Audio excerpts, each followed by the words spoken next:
Alright guys, welcome back to the channel. Welcome if you're new. Thank you for taking time out of your day to check the video out. We have more PlayStation news, rumors, and leaks to go over and cover today.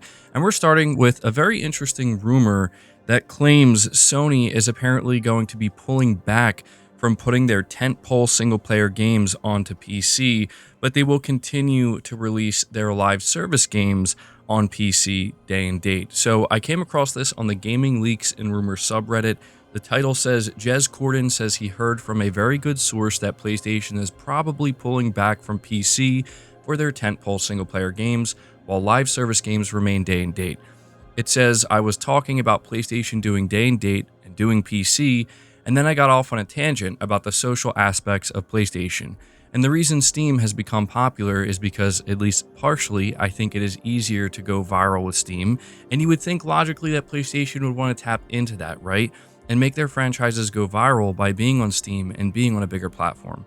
But I actually heard the complete opposite today from a very good source, that PlayStation is probably pulling back from PC, and also that the cross-buy buttons and the PlayStation/PC iconography is from outdated old builds and is never going to be used.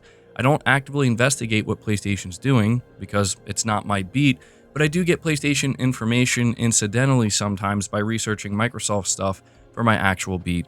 But it does seem like the games that PlayStation released on PC did not move the needle for them at all, partially because they were launched so late, but maybe they've used that as evidence that they shouldn't go any further and that they should remain more Nintendo in their approach and keep things more exclusive, except service games. But I do think those sort of tentpole single-player games like Yote and stuff, maybe they just don't come to PC, or they come to PC years later.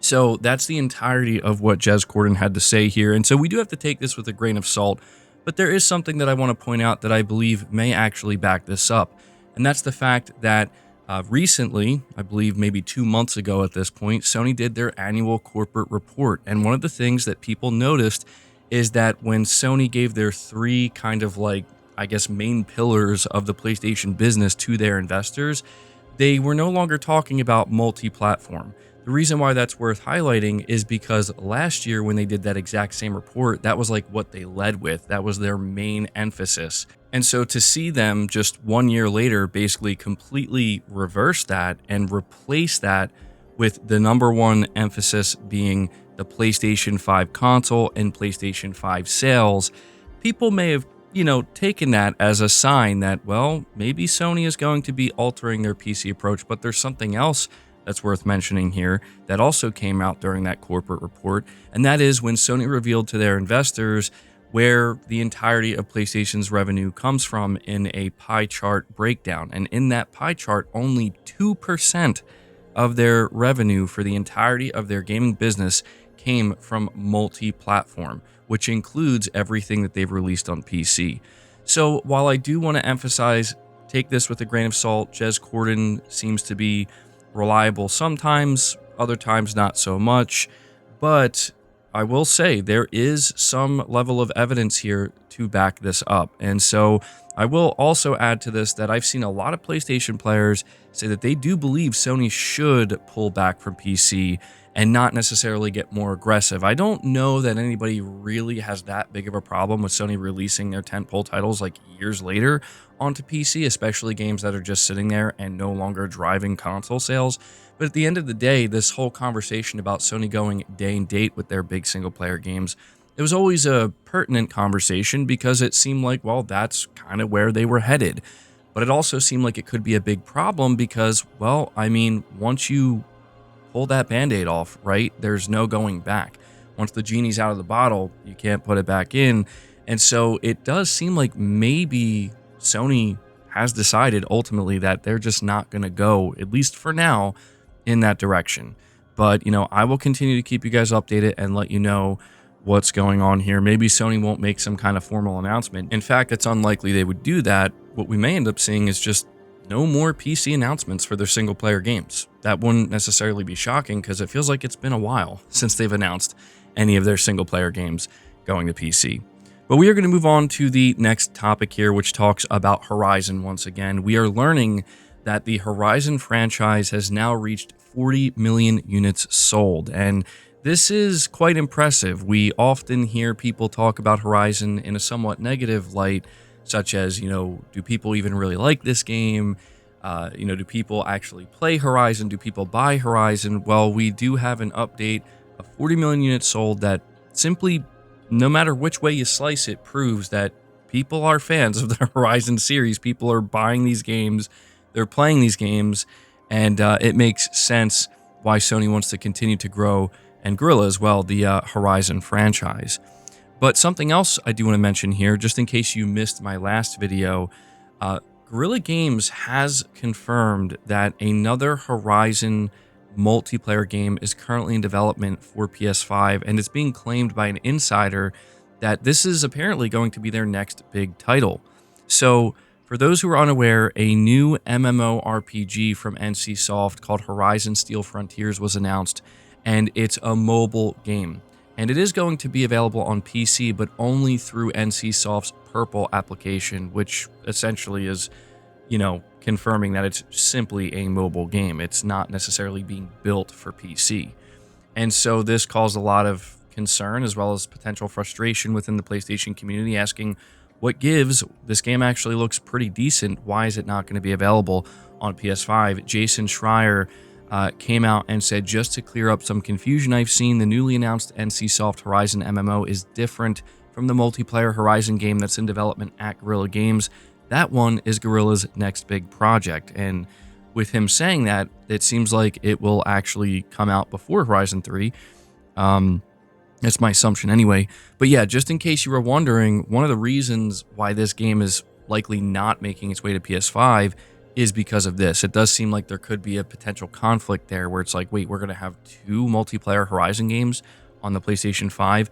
It does make sense at the end of the day that Sony would want Guerrilla Games' multiplayer game to be the one that's front and center and getting all the attention on their own console, not necessarily a mobile-based MMORPG. But again, if you saw the gameplay of this MMORPG, it does look pretty good. I have to admit, it's definitely piqued my interest. The concerning part is the fact it's being built for mobile, right? We know how exploitative that can be, and you do have to question if something like that belongs on console. However, we're going to move on to the next topic here, which is NCSoft making it clear that they would like to bring this game to PS5. I have a report here from WCCF Tech that says just days ago, NCSoft and Guerrilla Games revealed the long-anticipated MMO set within Sony's Horizon universe, Horizon Steel Frontiers, and it looked like just about everything you might have expected from a Horizon MMO, which is to say that it looks like it'll be extremely fun and exciting to play. But surprisingly, the reveal carried one glaring omission. It's not coming to PS5. It's only going to be a mobile title with a PC launch through Purple. Why a new game made in collaboration with one of Sony's first-party PlayStation studios based on a Sony-owned IP, first-party IP that is not coming to Sony's flagship console is the million-dollar question surrounding this game. And in an interview with Japanese publication 4Gamer spotted by Eurogamer, we get a bit of insight into that answer behind this question. According to NCSoft's executive producer Lee Song, the studio has no problem bringing Horizon Steel Frontiers to PS5. In fact, it wants to deliver the game on PS5. So why wasn't PS5 one of the listed platforms when it was revealed? Well, it appears they'll have to ask Sony. NCSoft said, quote, no reason, Song said, not to bring the game to PS5. He continues, we would like to do it, but it is not something we can decide on our own. So we would like to proceed with discussions. So essentially what's being said here is that the studio clearly wants to make this game available on PS5. And as I suspected, I think it is Sony's decision to not have this game on PS5. And again, I think it makes sense at the end of the day when Sony knows they have their own multiplayer Horizon game from Guerrilla. They want to just keep this separate. I do feel as though, however, if things don't go well for Guerrilla's own multiplayer game for one reason or another, and this game does do well, nothing would stop Sony from saying, yeah, guys, why don't you bring it over to PS5 and this can be the multiplayer Horizon game that lives on our console. But I just want to let you know that apparently NCSoft has no problem making a PS5 version, so maybe that's something that's on the docket. But moving on to the final topic regarding Horizon, this one's also important to go over. We're finding out that this game is using generative AI extensively for its development. So it says here, being reported by Push Square, Sony just announced a new Horizon game with Horizon Steel Frontiers, an MMO launching on mobile and PC. But, to make matters worse, it's funny the way they word that. Developer NCSoft has now stated the game has been built partially using AI assistance, a topic that's divisive to say the least. In an article on Korean site RuliWeb, the team is quizzed about several upcoming titles. Among them is Horizon Steel Frontiers. Answering a question about AI NPCs in the game, NCSoft confirms that AI is being used extensively throughout development.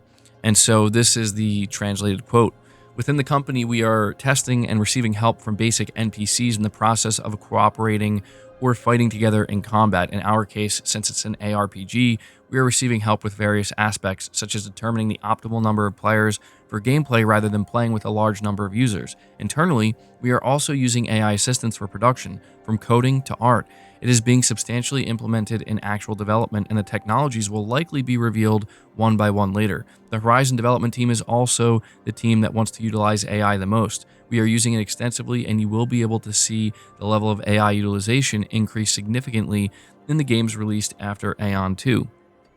So, yeah, this comes not too long after. It says here, another developer that has come under fire for AI usage is Embark Studio, which recently launched Arc Raiders.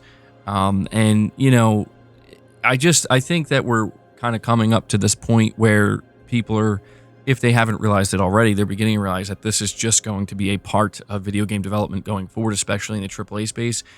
So, I'm not here to say how you should feel about it, but I'm just here to let you know that this is only going to continue. But we're going to move on to the final topic of the video, and we're just going to cover this briefly. I want to let everybody know that it was announced by Jeff Keighley that the official Game Award nominations will be revealed this Monday at noon Eastern Time, 9 a.m. PT, and 5 p.m. GMT. So this is something that I think a lot of people are going to be curious about. We know that the Game Awards are coming up, and it's going to be massive. It seems to get bigger and bigger every year. Of course, most people tune into the Game Awards for new game announcements. However, people do want to know which game is going to take home that coveted award. Games that are likely to be nominated are Clair Obscur Expedition 33, Death Stranding 2, perhaps even Ghost of Yotei, Split Fiction, Hollow Knight Silksong. These are all games that, I think are kind of safe to assume will show up, right? So, which one will end up winning? Well, that's the big question. Anyway, guys, that's going to do it for the video. I hope you enjoyed it. I hope you found it informative. If you did, be sure to leave it a like, subscribe to the channel if you're new, hit the bell notification icon, and feel free to share this video out on top of all that. But until next time, guys, take care.